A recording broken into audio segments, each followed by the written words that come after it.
بسم اللہ الرحمن الرحیم.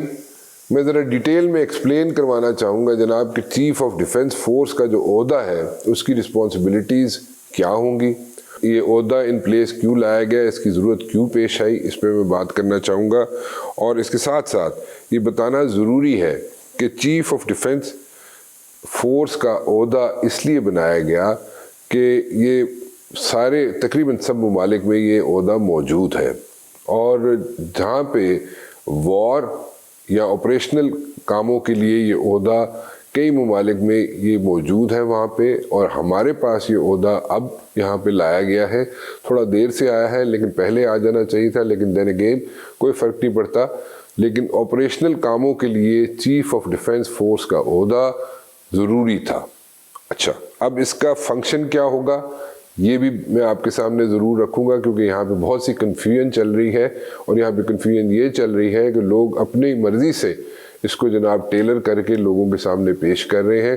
اینڈ سو مچ سوچ صرف نجی محفلوں میں اس کو ٹیلر کر کے نہیں پیش کر رہے, ٹی وی پر بھی آ کے اس کو اس طریقے سے پیش کیا جا رہا ہے کہ جیسے پتہ نہیں کیا ہو گیا ہے.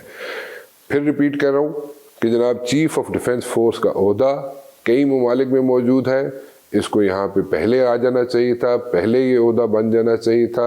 اور اس میں ایک چیز بالکل عیاں ہے, اور وہ یہ ہے کہ جناب آپریشنل فنکشن کے لیے, یعنی کہ کوئی وار لائک سچویشن ہو, تو اس میں تینوں فورسز کو چیف آف ڈیفنس فورس جو ہوں گے وہ کوآرڈینیٹ کریں گے, اور جو let me put it this way, the book will stop with the chief of defence force, کہ تینوں فورسز کو لے کے ساتھ چلا جائے گا اور ان کو لوپ میں رکھا جائے گا. اور ہم نے دیکھا ہے پاسٹ میں کئی واقعات ایسے ہیں کہ نیوی ہو, ایئر فورس ہو, یا for that matter army who, individual capacity میں بھی ڈیسیژنز لیتے رہے ہیں. تو جب انڈیویجول کیپیسٹی میں جب ڈیسیژن لیتے رہے ہیں جو لوگ, یا جو ہیڈ آف نیوی تھے, یا ہیڈ آف ایئر فورس تھے, یا ہیڈ آف آرمی تھے, جو انڈیویجول کیپیسٹی میں جو ڈیسیژنز لیتے رہے ہیں, اس کا دوسرے جو چیفز تھے ان کو اس چیز کا علم نہیں تھا. لیکن اس بار یہ عہدہ سب چیزوں کو کیٹر کرے گا, تینوں فورسز کے چیف جو ہوں گے ان کو لوپ میں لیا جائے گا, اور پھر جا کے ڈیسیژن ایک لیا جائے گا. اس کو میں اس لیے ایکسپلین کرنا چاہتا ہوں کہ وار کے ڈائنامکس بھی چینج ہو چکے ہیں, کیونکہ اب تو راکٹ فورس بھی آ چکی ہے, اسپیس فورس بھی آ چکی ہے, اور سائبر فورس بھی آ چکی ہے. وہ جو پرانا طریقہ تھا وار کا وہ چینج ہو چکا ہے. پرانا طریقہ کار جو تھا, جس طریقے سے وار لڑی جاتی تھی یا ان پلیس ہوتی تھی, یا کوئی بھی کانفلکٹ یہاں پہ رپٹ ہوتا تھا, اس میں جناب یہ ساری چیزیں نہیں ہوا کرتی تھیں. لیکن اب وار جو ہے وہ چینج ہو چکی ہے, وار کے ڈائنامکس چینج ہو چکے ہیں, اور یہ جو سائبر فورس ہے, یا for that matter space force ہے, یا راکٹ فورس ہے, یہ بہت اہم رول پلے کرتے ہیں. ان سب کو ساتھ لے کے چلنا, یا تینوں فورسز کے چیفز جو ہیں ان کو آپس میں کوآرڈینیشن ہونا, ان کی سنرجی ہونا بہت ضروری ہے, اس لیے یہ عہدہ بنایا گیا تھا. اس پہ میں ڈیٹیل میں بات کروں گا. اس کے علاوہ میں بات کرنا چاہوں گا جی کہ 27ویں آئینی ترمیم جو ہے اس کے اندر کچھ شکیں ایسی ہیں جو کہ آ سکتی ہیں in the days to come, اور وہ یہ ہے کہ سینٹ کے ممبرز جو ہیں ان کے ٹینیور جو ہے اس میں اضافہ کیا جا سکتا ہے.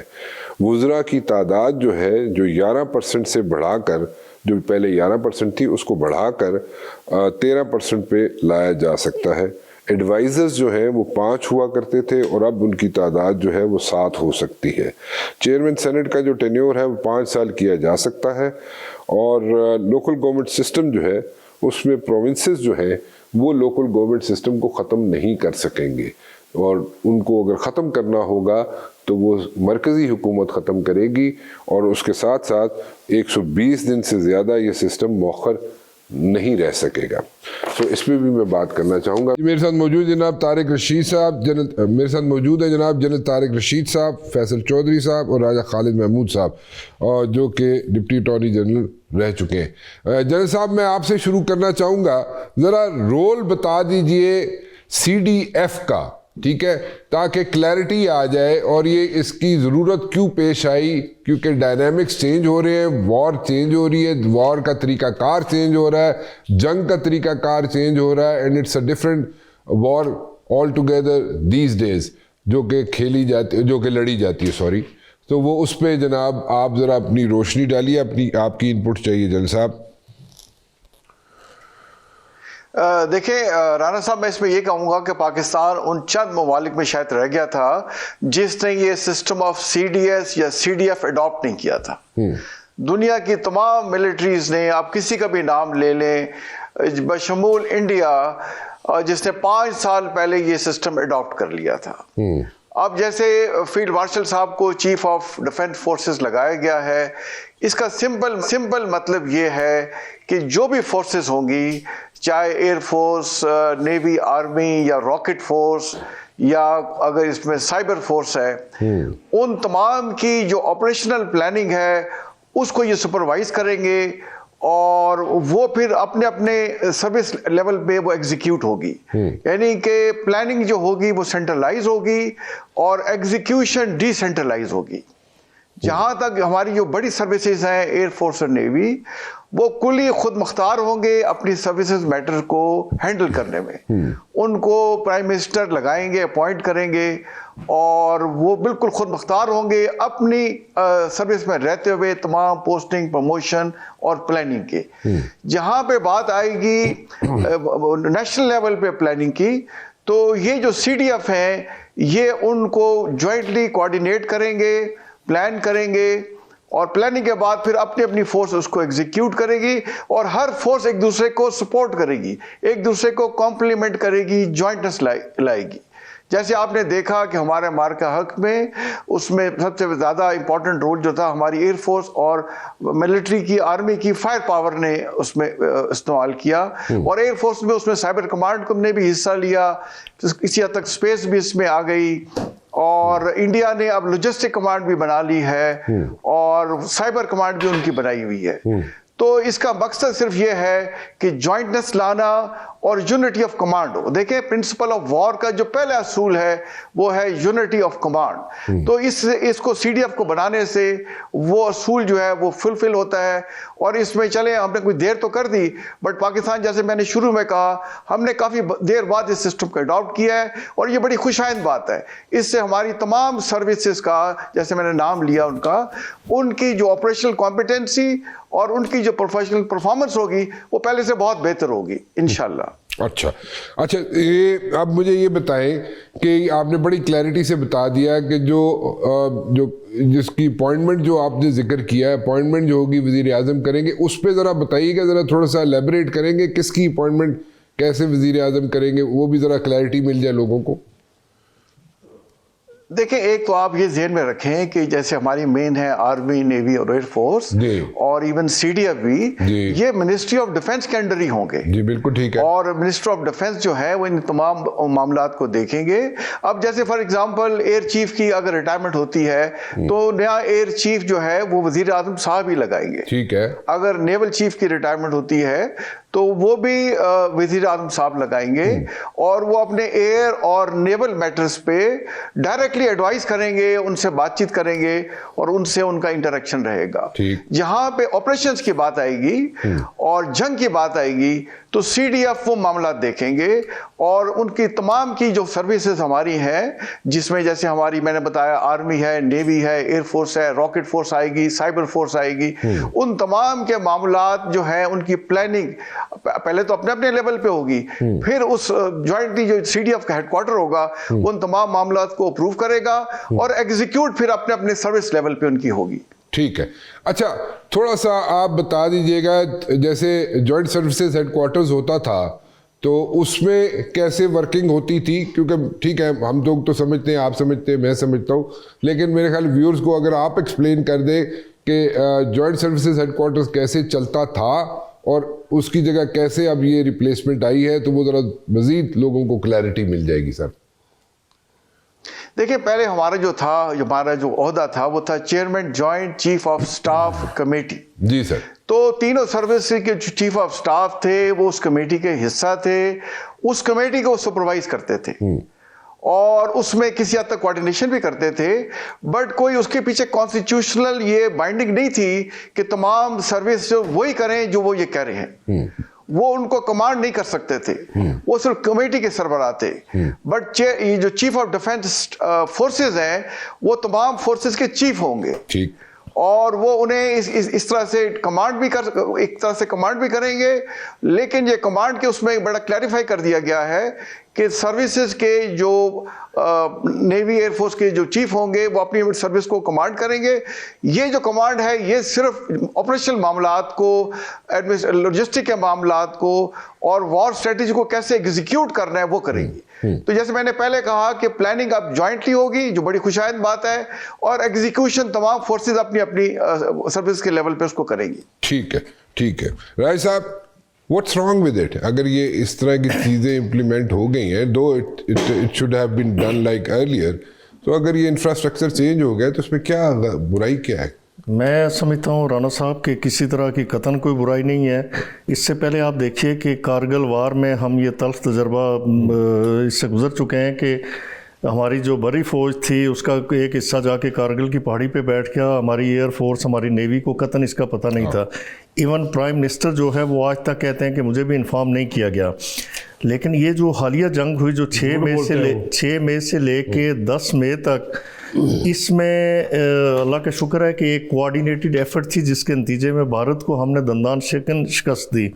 لیکن اس دوران محسوس کیا گیا کہ آپ کا ایک پیوٹ ہونا چاہیے, ایک مرکزی رول ہونا چاہیے chief of the army staff کا یا فیلڈ مارشل کا, یا ایک عہدہ جس طرح joint chief of staff committee تھا اس سے پہلے, تو اس کی جگہ آپ لے آئیں کس کو کہ چیف آف ڈیفنس فورسز. تو میرے خیال میں ایک سینٹرل رول انہیں سونپا گیا تاکہ آپ جو آپریشنز ہیں, جو پلاننگز ہیں, جو اسٹریٹجی ہے اس حوالے سے, تو اس میں کوئی رکھنا نہ آئے اور اس میں کوئی لمبی ڈیلیبریشن, یعنی بعض اوقات آپ کو پرومپٹلی رسپونڈ کرنا ہوتا ہے. تو لہٰذا اس پرومپٹ ایکشن کے لیے آپ کو فوری جو اقدامات ہیں وہ کرنے کے لیے ایک, یعنی جسے کہتے ہیں نا ون ونڈو آپریشن, تو وہ لانچ کیا جائے. تو I don't think there is any wrong with it. ٹھیک, بالکل ٹھیک ہے. یہ جو اگزامپل دے رہے ہیں جنرل صاحب کارگل کا, کارگل میں ایک واقعی بات ٹھیک ہے کہ مشرف صاحب کے دور میں جب کارگل ہوا اس وقت جو ایئر چیف تھے وہ کہا کرتے تھے کہ جناب مجھے لوپ میں نہیں لیا گیا اور ان کو نالج نہیں تھی. تو یہ اگر یہ جو ابھی CDF بنا ہے تو اس میں تو میرے خیال میں اس قسم کی ساری چیزیں جو ہے نا وہ ختم ہو جائیں گی. سب فورسز کے چیف جو ہوں گے وہ لوپ میں ہوں گے. ایسا ہی ہے نا سر؟ بالکل ایسا ہی ہے. دیکھیں ہم نے جو تمام چیزوں سے جو بھی آپ جیسے راجہ صاحب بتا رہے ہیں ایسے واقعات ہیں, پھر ایسے واقعات میں جس میں کوئی نیوی نے ایکشن کیا اور باقی لوگوں کو نہیں پتا تھا, تو ان تمام چیزوں سے سبق حاصل کر کے پھر یہ فیصلہ کیا گیا ہے کہ جہاں تک آپریشنل معاملات ہیں, جنگ جو ہے وہ پاکستان نے لڑنی ہے اپنے دشمنوں کے خلاف, اور یہ ساری جو فورسز ہیں یہ ملٹری کا حصہ بنتی ہیں. تو ان کے آپریشنز کو کوآرڈینیٹ کرنا, ان کو پلان کرنا, ان میں سینرجی یعنی ایک دوسرے کے ساتھ کمپلیمنٹ کرنا, اور اس کے لیے اس اپوائنٹمنٹ کی ضرورت تھی. اور جیسے میں نے آپ سے کہا دنیا کی تمام ملٹریز جو ہے آلموسٹ اس کو اڈاپٹ کر چکی ہیں. شاید ہی چند ممالک ہوں جو میری نالج میں نہیں ہے, تمام ممالک جو ہے یہ CDF یا CDS سسٹم پہ جا چکے ہیں. تو بڑی خوشائند بات ہے. اور اس میں جیسے مارکا حق میں ہوا اس طرح سے جیسے ہم نے ایک جوائنٹ اس کو رسپانس دیا, اور جیسے آپ کو پتہ ہے آپ نے خود بھی نیشنل ڈیفنس یونیورسٹی کے آپ کوالیفائڈ ہے. دیکھیں مختلف سینیریوز ہوتے ہیں جیسے آج کل کے حالات ہیں, تو اس میں مختلف سینیریوز کو ویژولائز کیا جاتا ہے, اور ان سینیریوز کو رکھتے ہوئے پھر اس کے مطابق جو ہے پلاننگ کی جاتی ہے. اور پھر جو بھی سینیریو سامنے آ جائے اگر پہلے سے پلاننگ کی ہو تو رسپانس کرنے میں پھر دیر نہیں لگتی. بالکل ٹھیک ہے, بالکل صحیح کہا. چوہی صاحب اس میں اپوزیشن جو ہے اس کو اتنی ریزرویشنز کیوں ہیں ان چیزوں پہ؟ میں صرف اس پرٹیکولر حصے کی بات کروں کانسٹیٹیوشنل امینڈمنٹ پہ. دیکھیے سر رانا صاحب, frankly speaking either the explanation is confusing, مجھے نہیں سمجھ میں آئی. ٹھیک. اور حکومت کے جو نمائندے ہیں وہ تو بالکل نہیں ایکسپلین کر پا رہے کہ یہ ہے کیا. میں خیال تو صرف جنرل طارق نو لائے جو ایکسپلین کر دیں. نہیں, جنرل طارق صاحب because is a man from the forces. جی. اب اس میں بڑے سوال اٹھتے ہیں. سوال یہ ہیں کہ کیا آپ نے ریسنٹلی جو ہم نے ایک تاریخی فتح اینیمی پہ حاصل کی ہے وہ تو پرانے سیٹ اپ کے تحت کی تھی, یعنی اس میں آرمی چیف نے لیڈ کیا. تو جو یہ باتیں ہیں اس میں بڑے سوال, کاؤنٹر کویشچن, کیا یہ پہلے